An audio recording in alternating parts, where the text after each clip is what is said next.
Hello friends, আমি জলি। আমার kitchen জলিস কুকবুকে আপনাদের সবাইকে স্বাগত।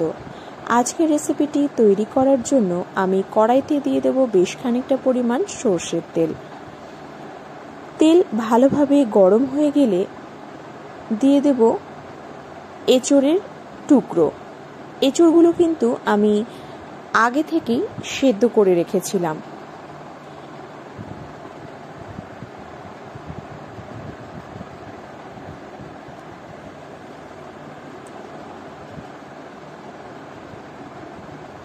এঁচোড় সমস্তটা দেওয়া হয়ে গেছে। এবার আমি ভালোভাবে ভেজে নেব। আমি এতে আলাদাভাবে কোনো রকম নুনের ব্যবহার করছি না, কারণ এঁচোড় সেদ্ধ করার সময় এতে নুন দিয়ে সেদ্ধ করেছি। এঁচোড় ভালোভাবে ভেজে নেওয়া হয়ে গেছে।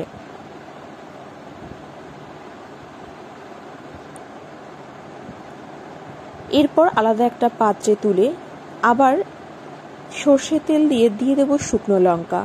শুকনো লঙ্কা ভেজে নেওয়া হয়ে গেলে দিয়ে দেব গোটা জিরে, তেজপাতা, দারচিনি, এলাচ।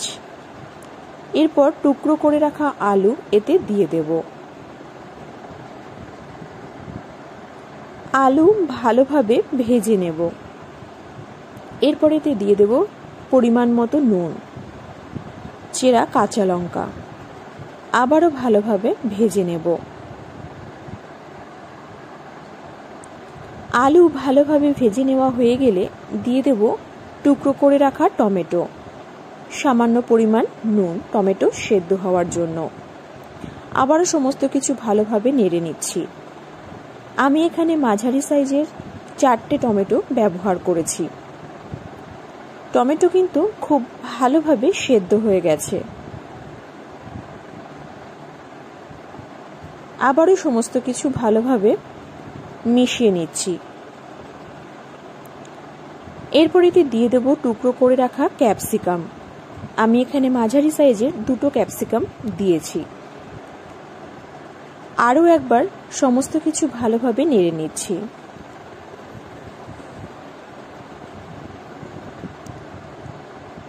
সমস্ত সবজি ভালোভাবে কষিয়ে নেব।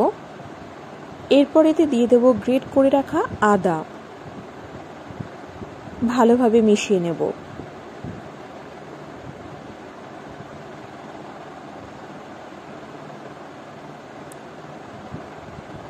এরপর ভেজে রাখা এঁচোড়ের টুকরোগুলো এতে দিয়ে দেব। সমস্ত কিছু ভালোভাবে কষিয়ে নেব।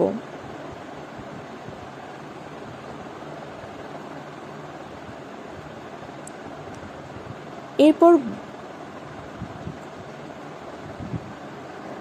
গুঁড়ো মশলা হিসেবে দিয়ে দেব শুকনো খোলায় ভেজে রাখা গোটা জিরে, গোটা ধনে, সামান্য কাশ্মীরি লঙ্কার গুঁড়ো, হলুদ গুঁড়ো, সবজি মশলা।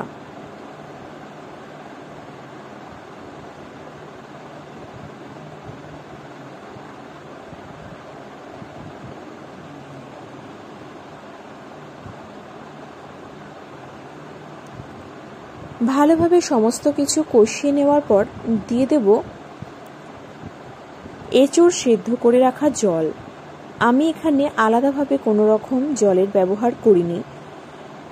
যেই জলে এঁচোড় সেদ্ধ করে রেখেছিলাম সেই জলটাই এখানে ব্যবহার করছি। সমস্ত কিছু ভালোভাবে মিশিয়ে নিলাম।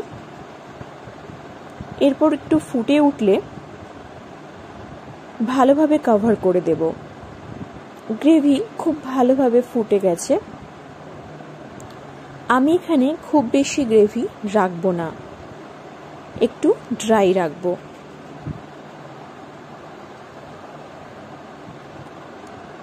এরপর এতে দিয়ে দিচ্ছি চেরা কাঁচা লঙ্কা এবং টমেটো সস। চেরা কাঁচা লঙ্কা এখানে দিচ্ছি তার কারণ কাঁচা লঙ্কার যে একটা সুন্দর গন্ধ সেটা কিন্তু সবজিতে পাওয়া যাবে। আবারও সমস্ত কিছু ভালোভাবে মিশিয়ে নিচ্ছি। আমার গ্রেভি কিন্তু একদম রেডি। এবার আমি একটা আলাদা পাত্রে সার্ভ করে নেব। দেখুন গ্রেভির কালারটা কত সুন্দর হয়েছে। এটা কিন্তু ভাত, রুটি, লুচি কিংবা পরোটা যে কোনো কিছুর সাথেই অসাধারণ লাগবে খেতে। আমার আজকের রেসিপিটি আপনাদের কেমন লাগলো সেটা অবশ্যই আমাকে কমেন্ট করে জানাবেন।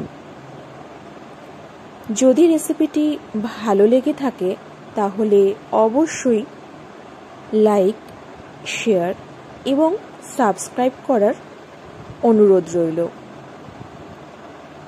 আগামী দিন আবারও দেখা হচ্ছে একটি নতুন রেসিপি নিয়ে। ধন্যবাদ।